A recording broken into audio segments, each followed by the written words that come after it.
50,000 schools हैं, मुझे नहीं पता था कि कौन से जो है वो हाई परफॉर्मिंग स्कूल्स हैं, कौन से लो परफॉर्मिंग स्कूल्स हैं।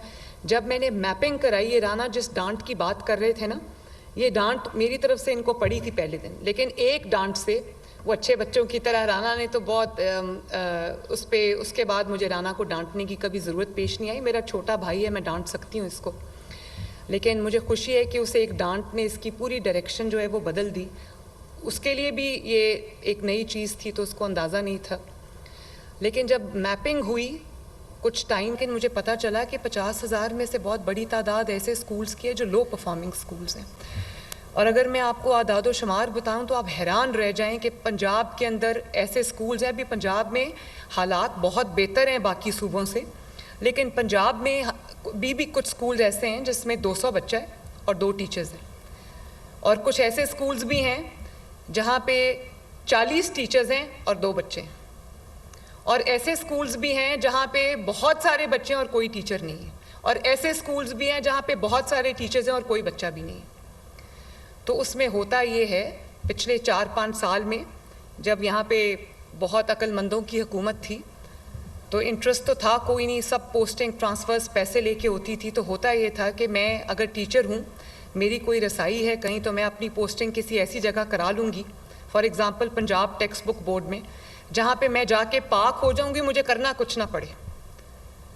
और मैं ये देख के हैरान रह गई कि कोई करिकुलम डेवलपमेंट का कॉन्सेप्ट नहीं है, कोई टीचर ट्रेनिंग का शहबाज शरीफ साहब के दौर के बाद से कोई कॉन्सेप्ट नहीं है। जो वर्कफोर्स में गवर्नमेंट की आ गया वो परफॉर्म कर रहा है, नहीं कर रहा, पढ़ा रहा है, नहीं पढ़ा रहा, क्या पढ़ा रहा है, बच्चों से को सब्जी दे रहा है कि ये काटो स्कूल में बैठ के, कोई उसकी अकाउंटेबिलिटी नहीं है। तो मैंने फिर ये सोचा कि इस तरह तो ये मामला चलने वाले नहीं हैं, तो हमने फिर ये एक आउटसोर्सिंग का प्लान बनाया। अब आउटसोर्सिंग हम जिनको कर रहे हैं उनके लिए एक हमने बड़ा अच्छा क्राइटेरिया बनाया। और हल्फन मैं एक बात कहना चाहती हूँ कि जितने यहाँ पर बैठे हुए हैं, किस किस को स्कूल आउटसोर्स हुआ है, काइंडली ज़रा हाथ खड़े करें, मैं देखूँ कितने एंटरप्रेन्योर्स हैं यहाँ पर। तो स्कूल चेन्स के अलावा, NGOs के अलावा और एडटेक चेन्स के अलावा हमारे पास बहुत सारे ऐसे एंटरप्रेन्योर्स हैं, यंग एंटरप्रेन्योर्स जो पढ़े लिखे हैं, मास्टर्स किया हुआ है, और वो स्कूल चलाना चाहते थे। हमने उनको इनवाइट किया एप्लीकेशंस। तो मुझे देख के खुशी हुई कि बड़े पढ़े लिखे अच्छे यंगस्टर्स हैं जिन्होंने अपना 3-3 का ग्रुप बनाया है और वो स्कूल चलाएंगे। तो करिकुलम हमारा होगा, सारी जो मॉनिटरिंग है वो हमारी होगी, ओवरसाइट हमारी होगी, लेकिन सिर्फ ये लोग वहाँ पर गवर्नमेंट को भी हेल्पिंग हैंड्स चाहिए। 50,000 स्कूल के अंदर मेरी मौजूदगी नहीं हो सकती, एजुकेशन मिनिस्टर की मौजूदगी नहीं हो सकती, हमारे एजुकेशन डिपार्टमेंट की मौजूदगी नहीं हो सकती। ठीक है, डिस्ट्रिक्ट ऑफिसर्स होते हैं, लेकिन हर स्कूल में हर वक्त पहरा देना एक मुश्किल काम है। तो मुझे उम्मीद है कि ये जितने भी एंटरप्रेन्योर्स हैं, जितनी भी चेन्स हैं, जितने भी NGOs हैं जिन्होंने स्कूल आउटसोर्स किए हैं, वो मेरी एक्सटेंडेड टीम बन के, मेरे आइज़ एंड ईयर्स बन के ये काम करेंगे और उनकी मॉनिटरिंग होगी कंटिन्यूसली। अब सिलेबस कहने को है हमारे पास, करिकुलम है हमारे पास, लेकिन वो लास्ट टाइम कब उसको देखा गया था, कब उसको अपग्रेड किया गया था, कब उसको जदीद बुनियादों पे इस्तवार किया गया था, ये मैं नहीं जानती। तो हम अब करिकुलम डेवलपमेंट भी कर रहे हैं। हमने एक पूरी मुझे पता चलता है कि ये काम उसके ज़िम्मे है, ये काम उस डिपार्टमेंट के ज़िम्मे है, हर तरफ ये काम फैले हुए थे, और सिर्फ एजुकेशन में नहीं, हर जगह में यही हाल था, हर डिपार्टमेंट में ये हाल था। तो एजुकेशन को रीस्ट्रक्चर करना कोई आसान काम नहीं था। अब हमने एक अथॉरिटी बनाई है जिसके नीचे हमने एजुकेशन के तमाम फंक्शंस, चाहे वो करिकुलम डेवलपमेंट हो, चाहे वो टीचर ट्रेनिंग हो, चाहे वो मेजरिंग द आउटकम्स हो। अब लर्निंग आउटकम सिर्फ ये कि ये सिलेबस बन गया है और ये बच्चों को हमने पढ़ा देना है, ऐसी भी बात, क्या पढ़ा रहे हैं कोई पता नहीं। लर्निंग आउटकम्स मेजर हो रही हैं, बिल्कुल पता नहीं है। और सबसे ये तो करिकुलम का अच्छा होना बहुत ज़रूरी है, सिलेबस का अच्छा होना बहुत ज़रूरी है, लेकिन कौन उसको पढ़ा रहा है ये उससे ज़्यादा इम्पॉर्टेंट बात है। आप लोग जानते हैं मुझसे ज़्यादा, आप लोग असातिज़ा हैं, आप लोग समझते हैं इस बात को कि कितना ज़रूरी है ये एसरटेन करना कि जो इम्पार्ट कर रहे हैं वो लर्निंग, जो वो एजुकेशन इम्पार्ट कर रहे हैं, उनको ख़ुद भी कितना आता है और कितना इंटरेस्ट लेके वो बच्चों को पढ़ा रहे हैं। यहाँ पर तो जो लेसन प्लानिंग होती है टीचर्स की, दूसरे मुल्कों में या प्राइवेट स्कूल्स में, अच्छे प्राइवेट स्कूल्स में एक दिन पहले लेसन को प्लान किया जाता है अच्छे टीचर की तरफ से, अच्छी एडमिनिस्ट्रेशन की तरफ से। वो जो प्रिंसिपल है वो चेक करता है कि प्लानिंग क्या हुई हुई है और उसके लिए बच्चों को क्या पढ़ाना है, उसके लिए तरीक़ाकार होता है। वो पूरा पहले आइडेंटिफाई किया होता है कि अगर मैंने ये लेसन पढ़ाना है तो उसके लिए मुझे ये प्लानिंग करनी है। यहाँ पर मैं एक स्कूल में गई तो एक बच्ची थी, बच्चे बहुत लायक हैं, उसमें कमी नहीं है। आप ये देखें कि इन सहूलियात के फुकदान के बावजूद जो गवर्नमेंट स्कूल से बच्चे टॉपर्स भी हैं, बच्चे एक्सेल भी कर रहे हैं। तो आप ये सोचें कि अगर उनको एक कंड्यूसिव एनवायरनमेंट मिले, अगर उनको वो सारी फैसिलिटीज़ मिले जो प्राइवेट स्कूल के बच्चों को मिलती हैं, तो ये बच्चे कहाँ जाएंगे, ये पाकिस्तान किधर जाएगा? ये तो हमारी एक इमेजिनेशन है। जो बच्चे बगैर इन सहूलियात के खुले आसमान के नीचे भी बैठ के पढ़ते हैं, टूटी हुई जो कुर्सियाँ हैं, टेबल्स हैं, उन पे बैठ के भी पढ़ते हैं। मैं एक स्कूल में गई तो मैंने एक बच्ची से कहा कि वो कुछ पढ़ रहे थे, तो मैंने कहा ये पैराग्राफ ज़रा मुझे पढ़ के बताओ। उसने वो पैराग्राफ पढ़ दिया, लेकिन बिल्कुल रोट लर्निंग थी। मैंने उसमें 3-4 जो ज़रा डिफ़िकल्ट वर्ड्स थे तो मैंने उसका मतलब पूछा, उसको एक का भी मतलब नहीं आता था। तो ये बच्ची का कसूर तो नहीं, क्लास 4 या 5 की बच्ची, उसको ये अगर उसको पता ही नहीं कि वो क्या पढ़ रही है, सिर्फ रटा हुआ पढ़ के सुना देना, तो फिर हमें ये भी तो देखना चाहिए आज हम बतौर नेशन जहाँ खड़े हैं उसमें इस चीज़ का बहुत बड़ा हाथ है।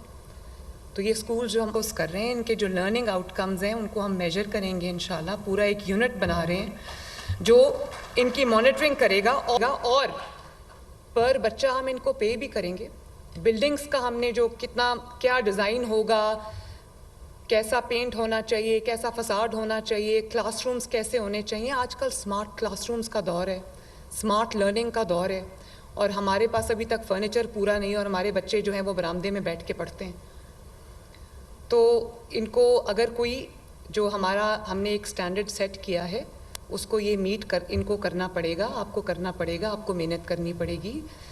एजुकेशन जो है वो एक बिज़नेस तो है आज के वक्त में, लेकिन एक बहुत बड़ी ज़िम्मेदारी है। मैं समझती हूँ कि मेरी अगर सबसे बड़ी ज़िम्मेदारी और सबसे बड़ी राना की ज़िम्मेदारी, हमारे हाथ में लाखों बच्चे हैं जिनको हमने सिखाना है, पढ़ाना है।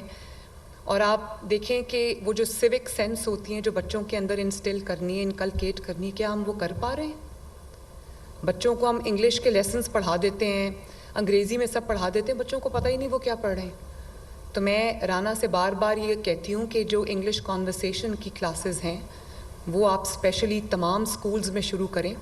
इंग्लिश लैंग्वेज की क्लासेस हैं, स्पोकन इंग्लिश की क्लासेस हैं जो करें। और अगर आपके पास ऐसे टीचर्स नहीं हैं तो मैं राना को यहाँ पर कहना चाहती हूँ कि विजिटिंग फैकल्टी जैसे यूनिवर्सिटीज़ में और होती है, कॉलेजेस में होती है, इसी तरह जो विजिटिंग फैकल्टी है वो हर स्कूल में होनी चाहिए, ताकि बच्चों को उस सब्जेक्ट एक्सपर्ट जो है वो जाके पढ़ाए और उनको एक चेंज नज़र आए।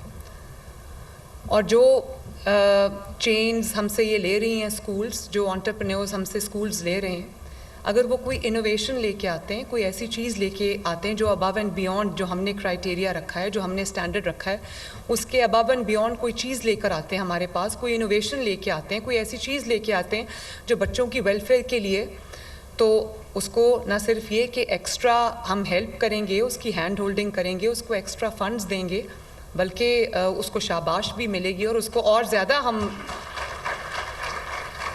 फाइनेंशियली भी उसकी हैंड होल्डिंग करेंगे। तो इसी तरह जो डायरेक्शन है एक नेशन की, उसको सेट करने की ज़िम्मेदारी राना आपकी है कि ये पंजाब पाकिस्तान का सबसे बड़ा सूबा इन टर्म्स ऑफ आबादी है। 15 करोड़ लोग हैं यहाँ पर, बहुत बड़ी तादाद है जो गवर्नमेंट स्कूल्स में आती है। और बहुत जगहों पे जो गवर्नमेंट स्कूल्स हैं वो क्लास 1 से शुरू होते हैं। अब इस प्रोग्राम के तहत ये तमाम स्कूल्स जो हम आउटसोर्स कर रहे हैं, ये क्लास 5 से क्लास 8 पे चले जाएंगे। तो वो जो एक गैप है वो ब्रिज होगा इंशाल्लाह। और इसके अलावा जो हम बहुत सारे ऐसे प्रोग्राम्स और शुरू कर रहे हैं, जैसे मैंने ये हिदायत की है राना को भी कि कोई तमाम हर महीने की एक थीम होनी चाहिए जिस पे हमने बच्चों को एजुकेट करना है। कोई एक सब्जेक्ट होना चाहिए, जो करिकुलम वो पढ़ रहे हैं वो अलग, लेकिन उनकी नॉलेज बेस को बढ़ाने के लिए, उनको उनकी एनालिटिकल स्किल्स को एनहांस करने के लिए, उनको एक knowledge outside the curriculum, over and above जो वो पढ़ रहे हैं किताबों से, जो रोट लर्निंग हो रही है, एक थीम हम हर महीने की जारी करेंगे जो अक्रॉस पंजाब ऑल स्कूल्स में वो जाएगी। उसमें उनके जो प्रोजेक्ट्स होंगे वो करेंगे और उसके बाद वो जो बेहतरीन स्कूल्स होंगे उनको इंशाअल्लाह ताला गवर्नमेंट ऑफ पंजाब की तरफ से इनाम मिलेगा। इसी तरह मैंने स्पोर्ट्स मिनिस्टर को भी कहा है, राना की, एजुकेशन मिनिस्टर की और स्पोर्ट्स मिनिस्टर की मैंने कोऑर्डिनेशन भी कराई है कि जो स्पोर्ट्स को सिर्फ स्पोर्ट्स के सब्जेक्ट के तौर पे नहीं बल्कि एक्चुअली जो स्पोर्ट्स हैं उनमें बच्चों की कितनी पार्टिसिपेशन है, अगर बच्चे के अंदर कोई टैलेंट है तो वो हमें सब जो है वो उनको उस टैलेंट को होन करना, उन स्किल्स को होन करना, उनको और ज़्यादा इन्हांस करना, ये भी हमारी ज़िम्मेदारी है। और हम स्कूल्स के पास, हमारे गवर्नमेंट स्कूल्स के बहुत बड़ी तादाद ऐसे स्कूल्स की है जिनके पास बहुत बड़े बड़े प्ले ग्राउंड्स हैं, प्राइवेट स्कूल से बेहतर पर्पस बिल्ड स्कूल्स हैं जहाँ पे हमारे बड़ी बड़ी प्ले ग्राउंड्स हैं जिनको हम बच्चों के लिए, स्पोर्ट्स के लिए इस्तेमाल कर सकते हैं और बेहतरीन उनकी जो टैलेंट्स हैं उनको इन्हांस करने के लिए इस्तेमाल कर सकते हैं। इसी तरह मेरी कोशिश ये होगी कि हम जितने स्कूल्स को transport government of Punjab provide कर सके, स्पेशली लड़कियों के स्कूल्स को, उतना अच्छा है। और अब हम स्टार्ट करने वाले हैं, राना आपकी वो रेडी है पहली जो स्कूल बसेस हम देंगे इंशाल्लाह, ताकि एक ये जो बच्चों को, मुझे बहुत जगहों से ये बच्चे कहते भी हैं, उनके माँ बाप